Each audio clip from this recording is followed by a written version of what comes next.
அதுல ஒருத்தர் மீச வச்சிருக்கலாம் பேசிட்டு இருப்பாரு, சட்டையை பிடிச்சி ஒன்று அடிக்கிறேன், வெளியே வந்து தொட்டா பார்ப்போம். மீடியானா சட்டையை அடிக்கணுமா? தலைவரே எப்படி டீசன்ட் பாலிடிக்ஸ் பாருங்க. என்னமா டீசன்ட் பாலிடிக்ஸ்? வாய திறந்தாலே சாக்கடை தான். 45 நிமிஷமும் சாக்கடையை மட்டும் தான் கக்கி இருக்காப்புல. நீங்க சொல்லி கொடுத்ததா? இருக்கும் ஏன்னா லியோல நீங்க ஒரு கெட்ட வார்த்தை யூஸ் பண்ணீங்கல்ல, இருக்கும். அதுல என்ன போய் 25ஆம் தேதி தான் அவங்க மனு கொடுத்தாங்க, நாங்க 26 ஒத்துக்கிட்டோம். 27 நடந்துருச்சு. 10 நாளா கத்திரிட்டு இருக்காங்க மாவட்ட நிர்வாகம், எங்களுக்கு அந்த வேணாம், அந்த இடம் வேணாம், இடம் வேணாம்.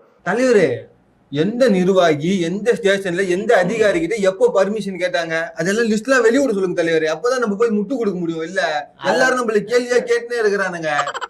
கதறினாங்களாம். இப்ப நம்மளை விட்டு கதற விட்டுக்கிட்டு இருக்காங்க. கடுப்பாகுது எனக்கு வேற. உதயநிதி ரசிகர் மன்ற தலைவரா இருந்தவர் திரு மகேஷ், நடிக்கவே தெரியாததுக்கு ரசிகர் மன்றம், அதை விட்டுருங்க. ஆமா, நடிக்க தெரிய ரசிகர் மன்றம். அதுன்னா நம்ம தலைவர் மட்டும் நடிக்கவா தெரியா? 33 வருஷமா 68 படத்தை கிழிச்சு நடிச்சிட்டாரா? எத்தனை நேஷனல் அவார்டு, எத்தனை இன்டர்நேஷனல் அவார்டு? ஒண்ணு கூட வாங்கல. டான்ஸுக்கு வாங்கினாரா, இல்ல ரொம்ப ஃபைட்ல மாஸ் ஃபைட் ஹீரோன்றாங்க, ஃபைட்டுக்கு ஏதாவது தேசிய விருது வாங்கினாரா, இல்லைன்னா வேற ஏதாவது வாங்கினாரா? நல்ல நடிப்பு, நல்ல அழுகை காட்சி, நல்ல சென்டிமெண்ட் காட்சி, நல்ல திரைக்கதை, நல்ல வசனம், எந்த அளவுக்கு வாங்கல.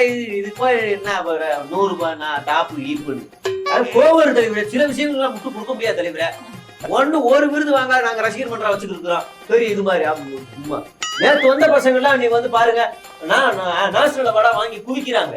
தெரியுமா உங்களுக்கு? அசால்ட்டா வாங்கியிருக்காங்க. நல்ல கதையா தேர்ந்தெடுத்து, ஒரு உருப்படியான கதையை தேர்ந்தெடுத்துட்டா ஒரு 2 நேஷனல் அவார்டு வாங்கியிருந்தா கூட நேரம் நேஷனல் அவார்டு ஹீரோ அப்படின்னு நான் முட்டு கொடுத்துருப்பேன்.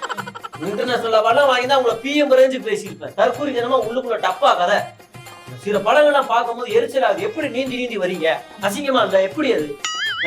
ஒரு படத்துலனா மூங்கில் வருது, அவட்டைக்குள்ள விடுறாரு மூங்கில. இந்த மாதிரி கதையெல்லாம் தேர்ந்தெடுத்து நடிக்காதீங்க தயவுசெய்து. இந்த படத்துல நான் கெஸ்ட் ரோல் பண்ணியிருக்கேன், நான் பார்க்கும்போது நல்லா இருக்கும் கதை. புரியுதா?